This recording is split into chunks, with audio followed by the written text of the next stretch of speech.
You're listening to the Abolitionist Roundtable, patriotic Black American conservatism, with your hosts, Del, Phil, and Janice, leading the charge and advancing the 4%. Join in the conversation at 734-822-1600. And we are back. And while we get our special guest on there, Janice, why don't you tell us a little bit more about your plans for what's that date? August the 22nd. I happened to find a call out for rallies across the nation for protesting Planned Parenthood, and they asked for volunteers to lead rallies, and I chose Warren, Michigan, the Planned Parenthood office at 29350 Van Dyke in Warren, Michigan. We're going to protest the Planned Parenthood clinic, and I've invited not the 912 Project people. I've invited Medevco, Tri-County Liberty Coalition. Wow. Let's see, the Troy Area Tea Party, and hopefully we can get a large crowd of people.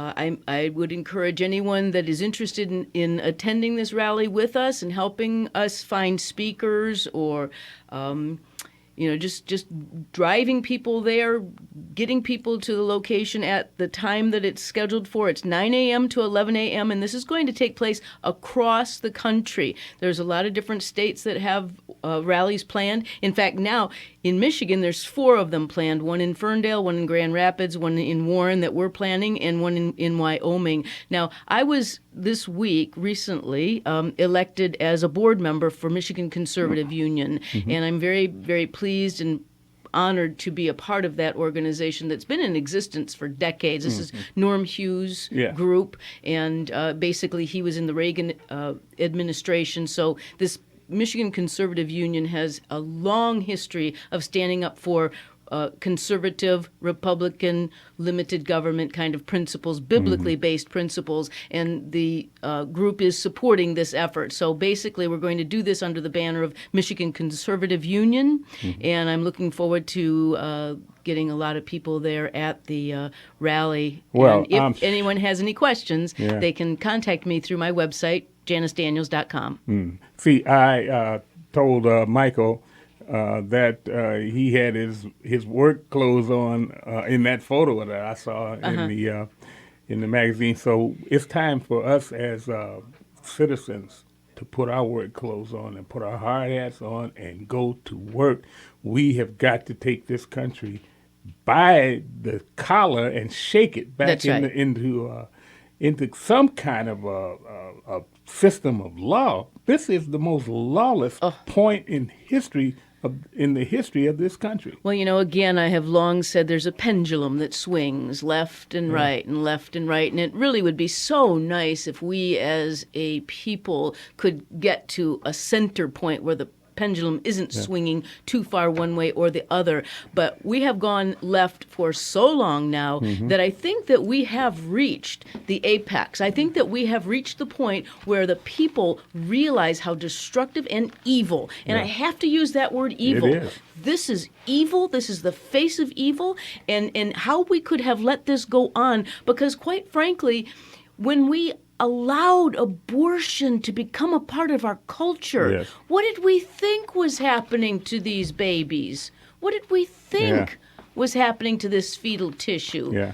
Did we all just think there was a big old incinerator? And then when you think of putting unborn babies into an incinerator, doesn't that remind you of the Holocaust? Yes, and the numbers of aborted babies is just, that number is just appalling. It's appalling. It's interesting. My son is young. He's 23 years old, and he has a girlfriend. And I say, Mark, you're such a fine young specimen. Don't let a girl talk you into getting them pregnant. Please.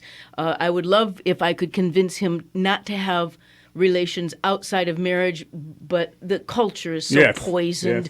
But he said, oh, well, it doesn't matter because she would just have an abortion. I said, Mark, I want you to think about the fact that 23 years ago I had a choice, and I was a mother who decided not to kill you. Mm-hmm. And boy, did that hit home to him. Boy, did that hit home. And all of a sudden, he realized. You got turned around. That's right. In his heart. That's right. When you got reality facing you of what abortion really is. Yes, it is. I mean, boy, and you just think about when I look into my grandchildren's eyes, man, I tell you, it is nothing like it. And being a grandparent, and there's so many people that will never have that experience. I tell you, you're missing out on something. Yeah, and that's where I'm at, that great divide where I want to be a grandma, but yet I don't want to be a grandma yet. At 23, I would like to see him wait till he's 35 to have children, quite frankly. And by that time, I'll probably be flying in heaven with wings. But well, my youngest daughter is turns 31 this year. She's going to kill me for telling everybody. But she is well aware of that biological clock ticking like I don't know what, boy, and she is just beside herself because it's such a hard time finding somebody that has the commitments that she has made and is willing to make to bring children into the world.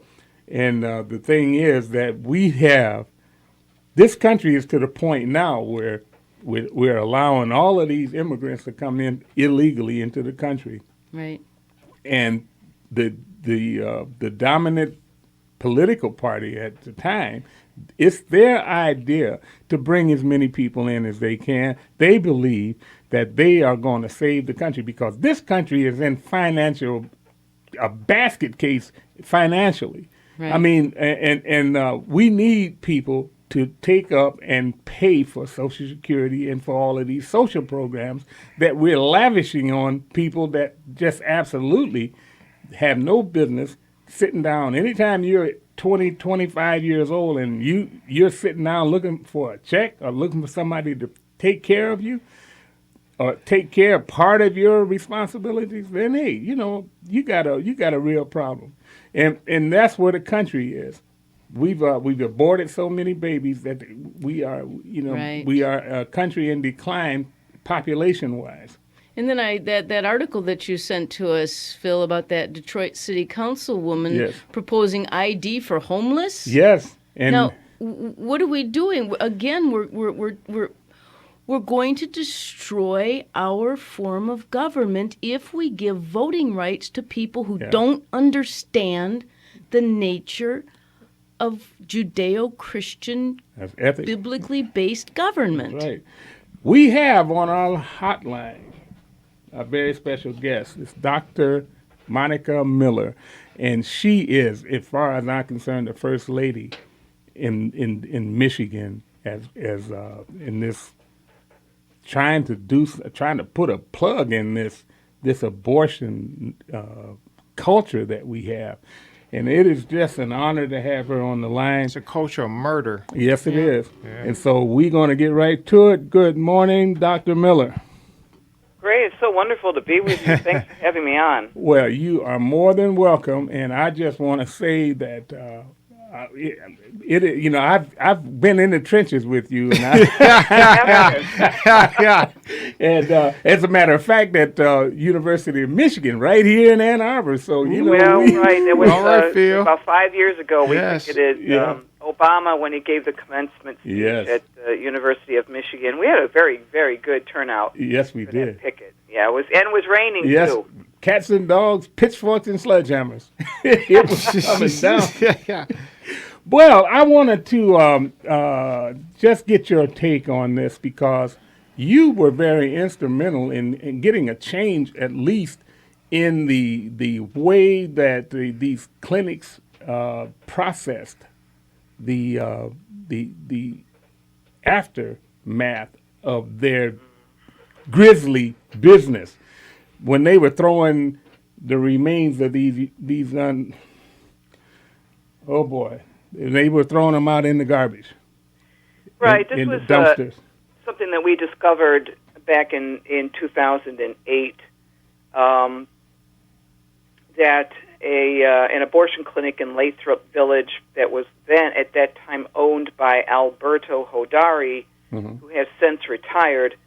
The woman care clinic in Lathrop Village was indeed throwing the remains of the aborted babies in their trash dumpster right in the back of the clinic.